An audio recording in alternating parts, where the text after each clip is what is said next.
Have you noticed it? I mean, really noticed it. Sometime around the last decade, something really big changed for teenagers. Social psychologist Jonathan Haidt calls it a complete rewiring of childhood, and he argues we're all living with the fallout. So let's get into it and figure out what exactly happened. Okay, check out this number. Since 2010, rates of anxiety and depression among teenagers have just exploded. We're talking up by over 150%. Hay calls this the Great Rewiring because, it's not a coincidence. This is the exact moment childhood went from being play-based to being phone-based. And this quote from Hyatt, it just hits so hard because it gets right to the heart of the problem for so many parents, right? This isn't about blaming anyone. A lot of parents feel totally trapped in this new reality they didn't ask for, where saying no to a phone feels like you're sentencing your kid to social exile.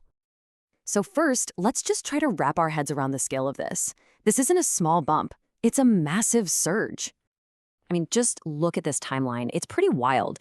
The drop in youth mental health, and this is especially true for girls, it starts right around 2010 to 2012. That's the exact moment that social life for an entire generation, for Gen Z, moved from the real world into the palm of their hands. And here's the thing. This is absolutely crucial. It's not just an American problem. Not at all. We're seeing the same scary trends all across the developed world. When you see a pattern this clear across so many different countries, it really points to a common cause, something bigger than local news or politics. So Haidt argues this whole crisis comes from two main things. Let's start with the first part of his argument, what we actually lost when childhood moved from the backyard to the bedroom. Okay, so think of it this way. Haidt says our brains have two basic settings. You've got discover mode, that's when a kid is playing, exploring, taking little risks. That wires their brain for confidence. But if you have an overprotected, mostly online childhood, their brain can get stuck in defend mode, where everything feels like a threat and the world seems scary. And that brings us to this really cool idea, anti-fragility. See, kids aren't like fragile glass that shatters. They're actually more like our immune systems. They need to be exposed to small stressors and challenges, like figuring out a disagreement on the playground or getting a little bit lost, because that's how they get stronger. But here's the problem. In the last few decades, this culture of safetyism has just taken over. And in our effort to protect kids from every single possible risk, we've accidentally created what Haidt calls an experience blocker. It stops kids from developing that anti-fragility, and it actually primes their brain for that anxious defend mode. And this quote just nails it. Play isn't just a fun little break from learning. For all young mammals, including us, play is the work. It's the main way their brains get wired for the real, complex world they're going to have to navigate as adults. Okay, so if that's what was lost, that real-world, play-based childhood, what was it replaced with? Well, that brings us to the second half of the problem, the phone. The answer, for the most part, is screens. The average teenager today spends about 45 hours a week staring at a screen. Let that sink in. That is more than a full-time job. And just think about the opportunity cost. That's 45 hours they're not spending talking to friends face-to-face or exploring the world or honestly, even just being bored, which is super important for creativity. And it's not like they just swapped one activity for another neutral one. No way. Haidt uses this really powerful metaphor. He calls the smartphone a modern-day hypodermic needle. Why? Because these things are literally engineered to be addictive. They're designed to give you these little unpredictable rewards that keep you coming back, hijacking your brain in the exact same way a slot machine does. So this new phone-based childhood doesn't just push out play, it actively introduces four really specific, really foundational harms to a brain that's still developing.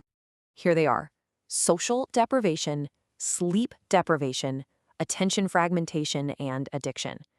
And what's so important to see here is how they all feed off of each other. It's this vicious cycle that just spirals downwards, making mental health worse and worse.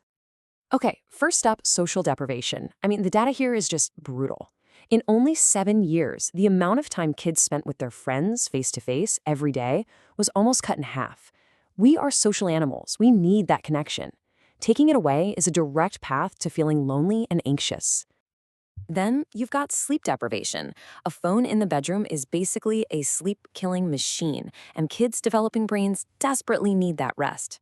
On top of that, you have attention fragmentation. A teenager's brain is supposed to be building the muscle for deep focus, but instead, it's being trained by a million notifications to be constantly distracted. And driving all of this, of course, is addiction. It's a perfect storm where each harm makes the others worse. All right, so that's all pretty bleak. The big question is, what on earth can we do about it?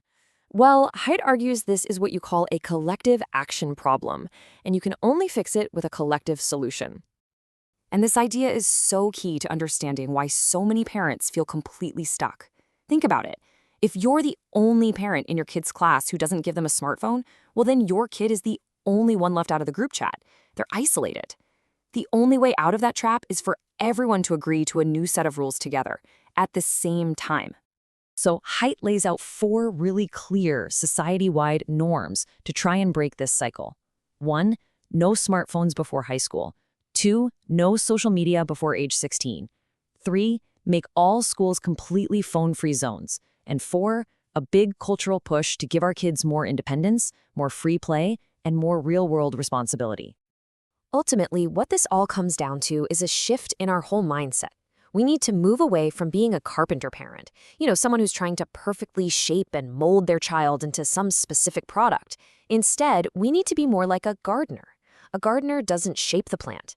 They just focus on creating a healthy environment, good soil, enough water, plenty of sun, so the plant can grow strong and resilient all on its own. And that really brings us to the final and maybe most important point. The way back isn't just about taking things away. It's about bringing back what we've lost. It's about creating the conditions for a healthy childhood again. So the real question Haidt leaves us with isn't just, what can I do? But what can we do as a community to get this right?